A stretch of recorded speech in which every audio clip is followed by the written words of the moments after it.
Hello, welcome to the stream. Thank you, Frostio, for tuning in. He has said that he won't be able to tune into the stream, but thank you for wishing me a good stream nonetheless, and thank you for tuning in for the short amount of time that you did. But today, we're talking about Man City vs Everton, a huge game, like every game is now, and a game that we have to win. We can't afford to drop points, not now, and not at any point in the season now. This is where City have to, really show who we are. Show that team that we can be, where we just go on this incredible winning run. We're on an 8-game win run at the moment. We need to make it 9, then we need to make it 10. But for now, we have to focus on making it 9. And we got to start that with Everton, who will prove to be difficult, because Everton, even though they're in the relegation zone, are playing well, That's the bottom line. They are playing well.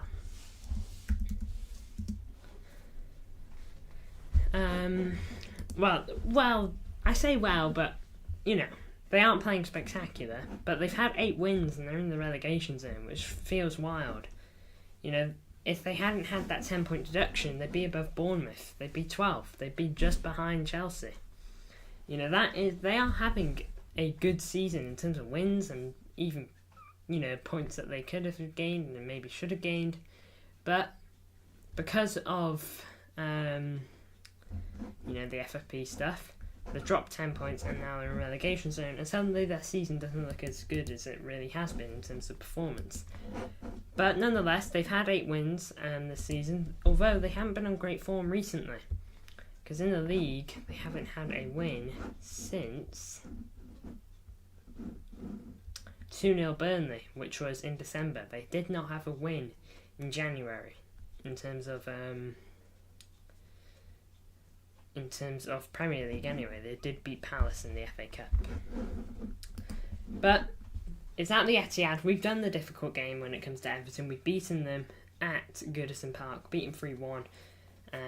Foden, Bernardo, I can't remember the other scorer. Maybe Alvarez. But nonetheless, the work is done in terms of that. Yeah, Alvarez. We've done our job at the Goodison, but now it's at our backyard and we have to win this game. And I'll get into my predicted 11 now. Starting with Edison in goal. Gonna go Kyle Walker right back. Edison in goal. He's been fine recently, there's no reason to drop him. He's had a good I'm going to the game, says MCFR. Great stuff, lad. I hope you have a great time. Hopefully this is a game we'll be able to win. It's an early kickoff. Got a surprise today. Man, what a surprise. Going to a game. And what a surprise it is to see you here, lad. I hope you're doing well. Thank you for the comment on my latest video as well. Much appreciated. I got quite a bit of interaction on that video. I say quite a bit for, one of my videos. I don't often get a lot of comments. I'm glad that people seem to be able to comment on my videos and rather than my streams. Not a clue why, but just seems to be how it is. By the way, guys, if you haven't already, that poll is very close on the community tab. If you're wondering why I reposted that, it's because I made an error on the original one. I like the comments. Thank you, MCFR. The comments are fun. It's nice to see what people have to say about it, because it's a silly introduction to football. That's all I'm going to say on that. If you haven't already, go have a watch. I know you have MCFR, but to everyone who's watching it back. But right back, and Edison goal, it hasn't done anything wrong.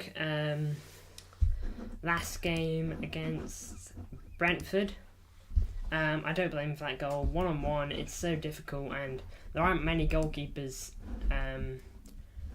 I'd say are saving that, Alisson is one of the goalkeepers where I think he's got that. Well, until that Liverpool game, Oh, that Liverpool game was something else, wasn't it? It was so bad. And they had, like I said, I think they had 15 minutes of good football. And, being better than Arsenal. The rest of the game was Arsenal's. But, you know, it's not a Liverpool show, it's not an Arsenal show, it's not even a Brentford show, it's Man City. Going to right back now, Captain Kyle Walker. I don't see a reason to drop him. He got a rest against Burnley when we played them. You know, he probably needed that, and it's good that we got him it. I think we can get the job done in this game without him, but he's a big player, and Everton is a big game, so I do think it's best to have Kyle Walker because he's the best right back in the Premier League, in my opinion. Maybe not this season, but in terms of defensive stuff, I think he's the best right back. Better than Trent, of course, and better than Reece James. Reece James gets a lot of praise for his defending, but I personally think Kyle Walker is just another level. And I don't think he's not to blame on the Neil Maupay goal, so I don't think he had anything bad to claim on last game. Going on to Ruben Diaz, I think he had one of his better performances against Brentford, putting that huge block. I hope it's just going to be up from here, to be honest with Ruben. He's a magnificent player when he needs to be. And this is the business end of the season now, really, isn't it? We're in February. There's only 3 months left of the season. It feels crazy how quick it's gone. But we need Ruben Diaz to step up to the plate and put in performances like Brentford and put in even better performances when we need it. By the way, guys, Champions League returning soon. I hope you're all excited about that. It returns on Tuesday night, so get yourself ready. That's going to be good. Very excited for that. First Champions League stream since December, that'll be, so fasten your seatbelts. But Diaz, great to have him back in this one. Well, I mean, not that he was missing, but I hope that we're going to have the best Ruben Diaz we can, if you want the truth. I hope we get the Diaz that we got against Brentford basically every game from now on. Now then, John Stones. Ruben Diaz and John Stones should be swapped over, by the way. That's an error. But John Stones, you know, I think he should come back into the side now. He's so good when he's fit and ready, and I hope that he's fit and ready. If he's not, honestly, keep him rested because we need him rested. We cannot. I really just want him fully prepped. Okay, if that means he has to take February out to make sure that his body's fully ready for the last 3 months, then honestly come back in March. But if he is fully ready now, then I am more than happy to take him back now.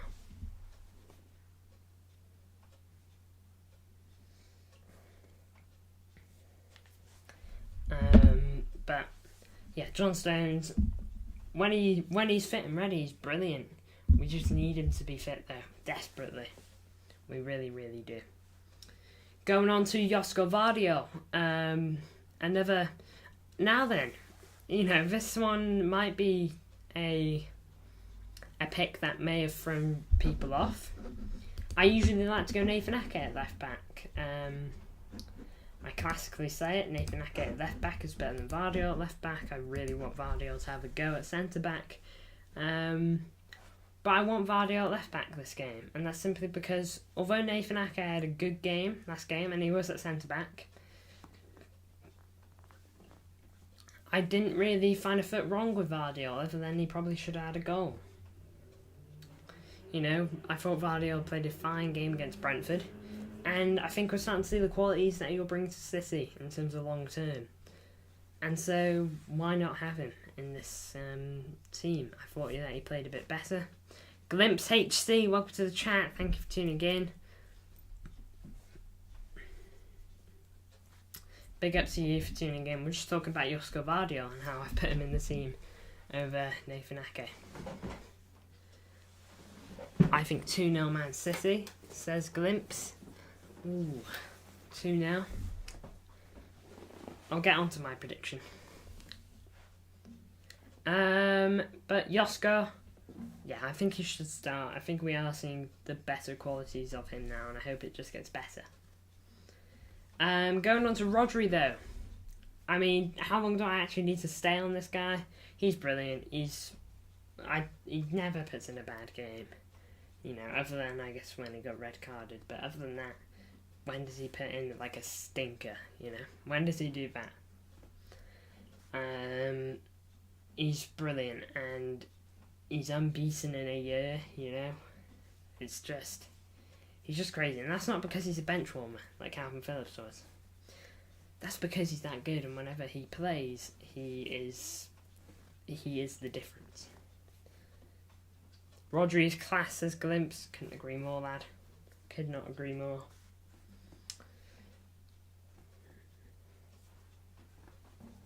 Going on, though, to the wings. I'm going to stick with, basically, my front five that I went for against Brentford in my predicted 11 there, because I really want to see this front line, this front five cook. The only player I think is in trouble with even the 11, although I don't really think he is Bernardo Silva. I just think he could have been a bit better against Brentford. I thought he was probably the weakest on the pitch, which is crazy me saying that. But everyone has an off game. That could have just been it for Bernardo, so I'm more than willing to put him back in the team. But that's like the one player that might get swapped out. Phil Foden and KDB through the middle. Am I streaming Arsenal West Ham? It's looking that way. If you haven't already, go vote on the poll. I think Arsenal West Ham is winning. That poll, I will end it tomorrow when I go to prep, when I go to schedule the stream. But it is looking that way at the moment. Arsenal are leading the vote just. I do think Villa Man U be a better game, but it's a decision for viewers. How I look at it is my personal opinion on it. Don't get swayed by what I think it is. I think Villa United will be a more enjoyable game to watch. I think the football will probably be better. But I think West Ham Arsenal is probably more important to us.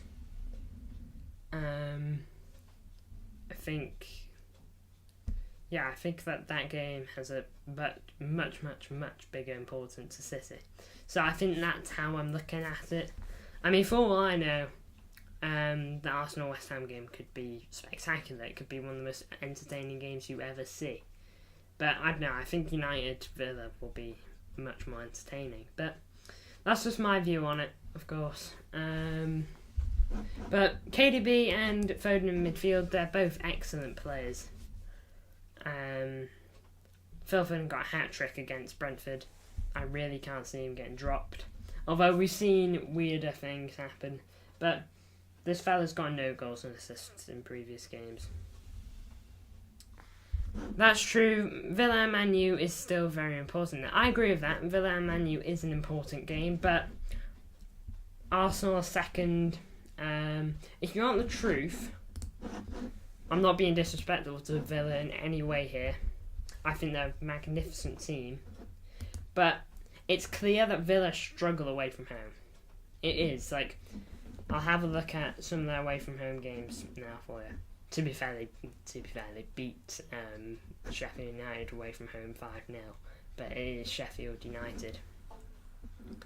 If I look at Premier League away games, 0-0 at Everton. Lost 3-2 to United. Just about got over the line against Brentford. 2-2 against Bournemouth. To be fair, 2-1 versus Villa. 2-0 versus Forest there. They lost 2-0 there. So their home form is where they're really at, you know. Like look at this for home form. It is brilliant. You know, oh my lord. 4-0 Everton. 3-1 Palace. 6-1 Brighton. 4-1 West Ham. 3-1 Luton. 3-1 Villa. No, 3-1 Fulham. 1-0 City. 1-0 Arsenal. You know, it's home and away. They're very different teams. So it's going to be interesting, but I understand what you're saying. But I just don't think Villa will be able to go all the way. I think they're going to be really big top 4 contenders, but I think next season or the season after is where they've really got to look at title challenging, because it's a whole different ball game. But we'll see. That's not me writing Villa off, by the way. It's just my opinion on it. I think Villa get 5th, says Glimpse. Yeah, that's fair. It can easily happen. Foden got 2 hat-tricks in his career, hasn't he? Yes, he got the most recent one against Brentford, and then he got the one against Man United last season. What a hat-trick that was. What a day that was. Outclassed by Chelsea in their back garden. That was the worst bit. They got great home form, Villa, but they got battered. Well, I don't know if they got battered, but they definitely lost against Chelsea. But back to predicted 11. I don't know if I want to put Doku in this game just because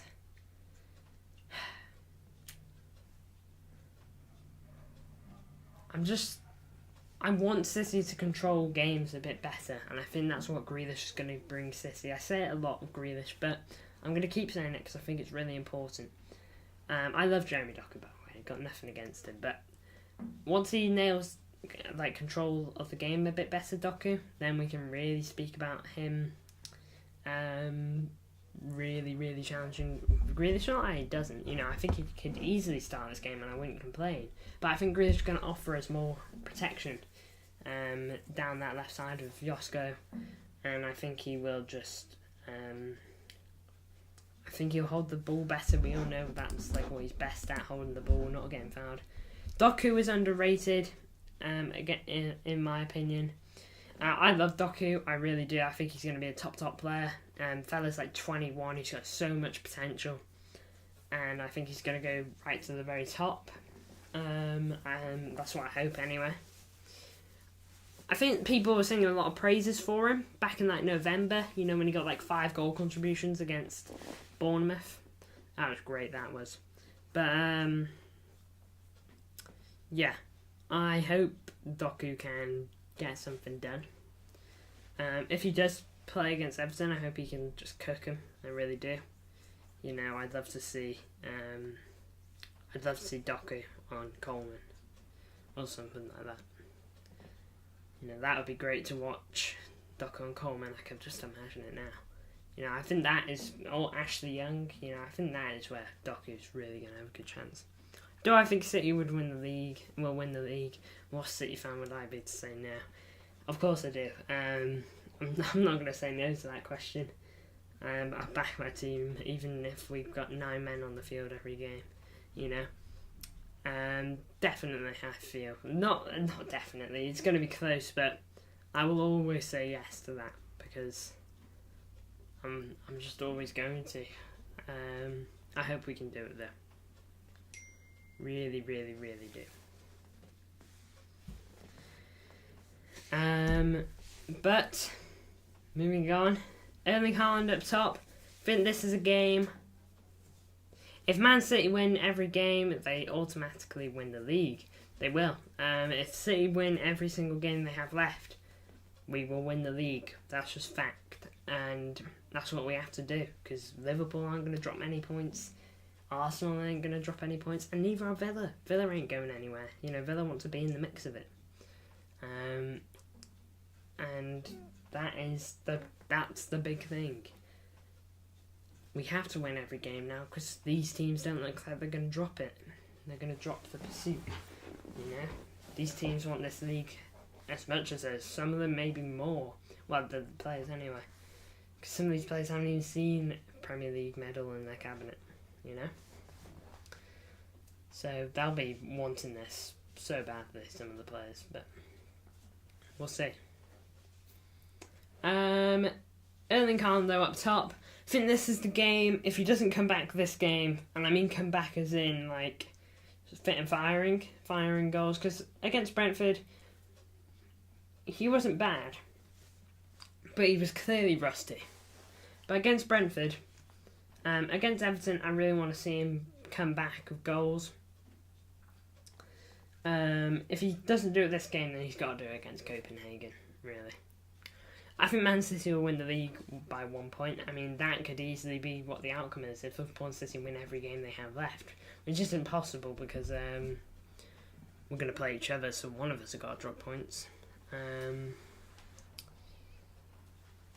It's going to be so close, isn't it? It's Arsenal, Liverpool, City, in my opinion. Those are the main three teams. I think Villa could maybe get themselves back in if City, Liverpool and Arsenal suddenly just have a bad weekend and all drop points. That is where you look at Villa and think, alright, we're back in this. But I really hope City can run away over, and I hope the other teams drop points, But I acknowledge what happens and what doesn't happen.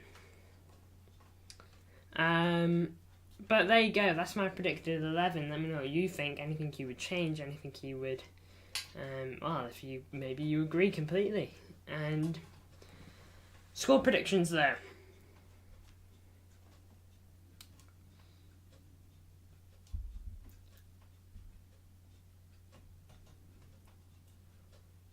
Oh, I'm going to go bold and I'm going to say 4-0. 4-0. 4-0. Going to go for a Haaland brace. A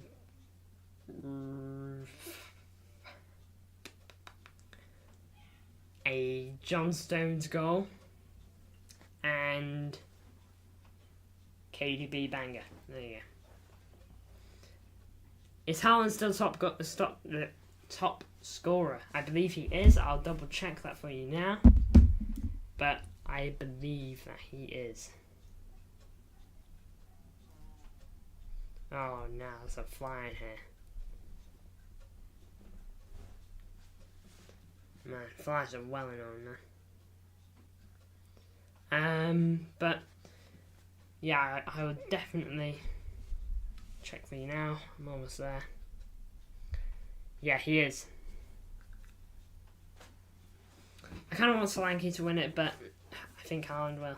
I mean, what Solanke's doing is incredible. 13 goals and playing for Bournemouth for 12th. That's incredible. It really, really is. And he's got to keep it up.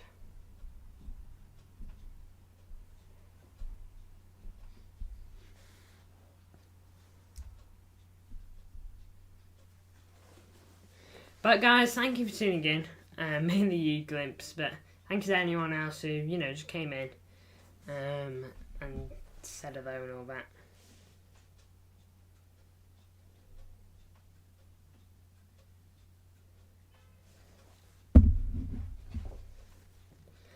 that. Bournemouth are good this season. I like him. I like VC too. VC. I like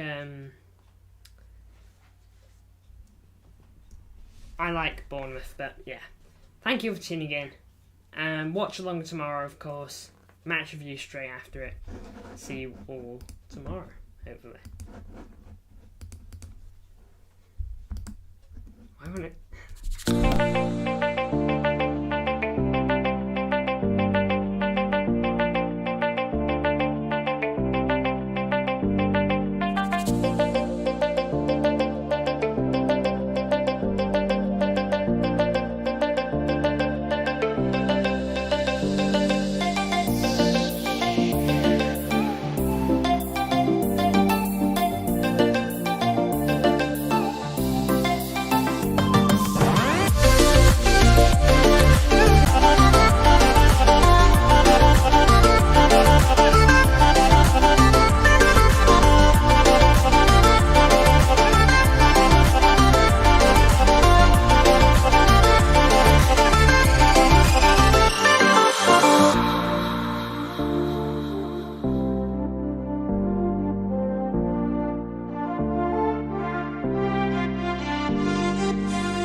Bye.